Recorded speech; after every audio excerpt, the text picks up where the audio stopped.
Number 5 is we date graciously. Graciously, that we're kind with one another, that I treat you. I'm not a big fan of the word courtship, carries a lot of baggage, but I do like the word courtesy because it comes out of that word court. And it's speaking of a king's court, that I want to treat you like you're a daughter of the king. I want to treat you like you're the son of a king, because if you're in Christ, you are. And my allegiance to my Father in heaven should affect how I treat you. So I don't ghost the king's daughter because I have an allegiance to him. He's probably gonna talk to me about it, right?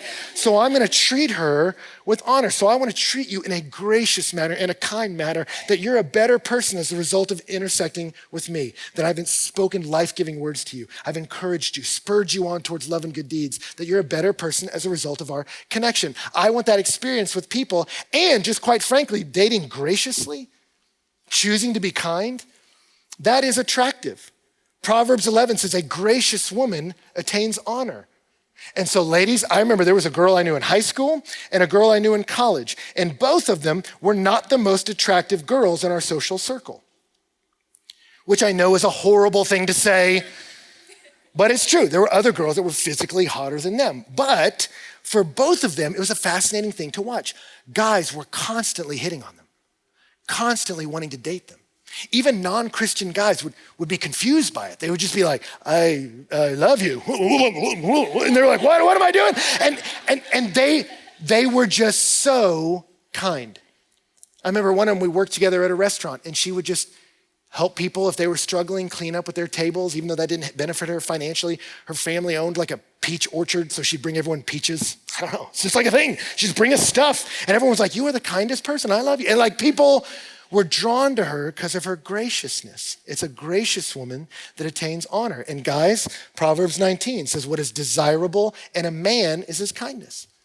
I remember for me, one of the first ministries I was a part of, I had a guy that was leading the ministry that, quite frankly, was not an attractive man. But he had a beautiful wife. And I remember being confused by that. And then he got to hand us off. We had a different Bible study leader who was also not an attractive man, but had a beautiful wife. And I remember pondering these things in my heart, like, how is this so? And finally I asked one of them about it. I just said, can you explain this to me? I don't understand it. And he wasn't put off by that. He was like, it's a great question. It's one I've often asked myself.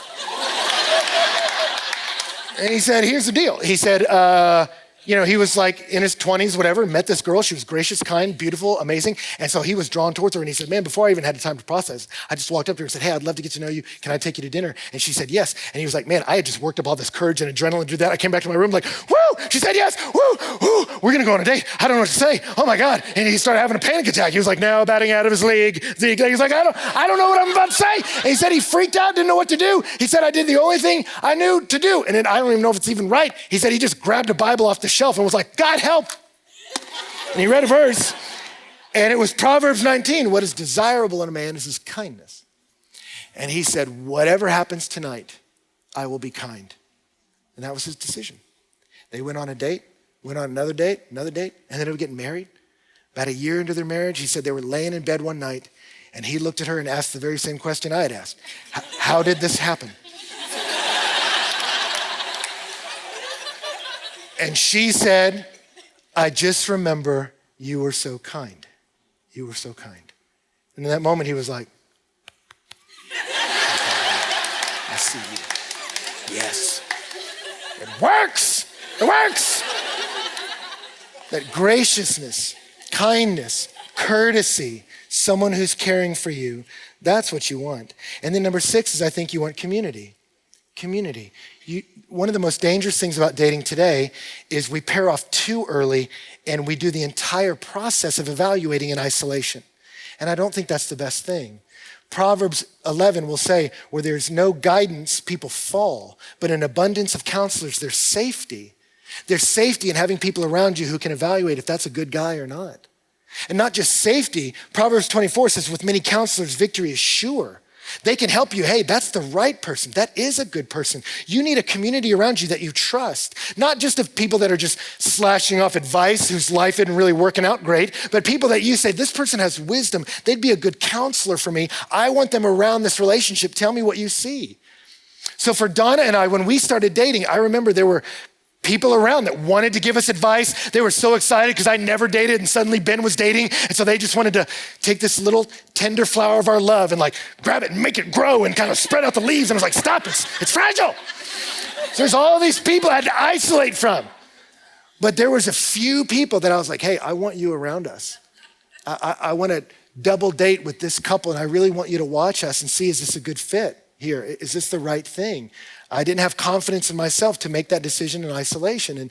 And for Dawn, I remember the first time we really were like, hey, we're going on a date. She's like, well, pick me up at my church. I showed up at her church and there was like 200 people there. And she planned it that way, and I had to meet all of them. And it took like a couple hours. I'm just like, okay, all right. Like my resume, like, okay, and sitting down, interviewing people. Like she was a part of this ministry that really loved her. And so they wanted to see, is this guy right? And I actually really respected that. In times past, the community of faith would help each other. And I think we need to do that. Not in an overbearing way, but for you to go, who are some counselors that I can say, watch this relationship? Is this happening in a healthy way? I would take her on dates where I'd ask people. I had a guy that was one of my mentors that was great at rappelling. And I said, will you take us rappelling? It'll be a fun date to kind of go rappelling down this mountain. And you'll just get to be around us and then tell me what you see. We need help evaluating, particularly because infatuation throws off our ability to evaluate. Song of Songs, when they get together, they're very excited. She opens up the text by, let him kiss me with a kiss of his mouth. She's so excited about this guy. She's like, I want his face on my face. And he's jumping around like a deer pouncing over mountains. He's out of control. And so you see in the text, a couple people begin to speak through the poetry of Song of Solomon, the great love song of romance. You get the woman, you get the man, you get God, and you get the woman's friends. And there's a precedent to that. If you want to be her lover, you got to get with her friends, right? And you see her friends at one point say, rightly do the maidens love you. That they know she's infatuated, they're not. They're evaluating not the chemistry, that's clearly there. They're watching your character. And they tell her, that is the right person to set your affections on. You need counselors around you. In the abundance of counsel, there's safety. And in the abundance of counselor, victory is sure. You want people around you who will journey through the process with you.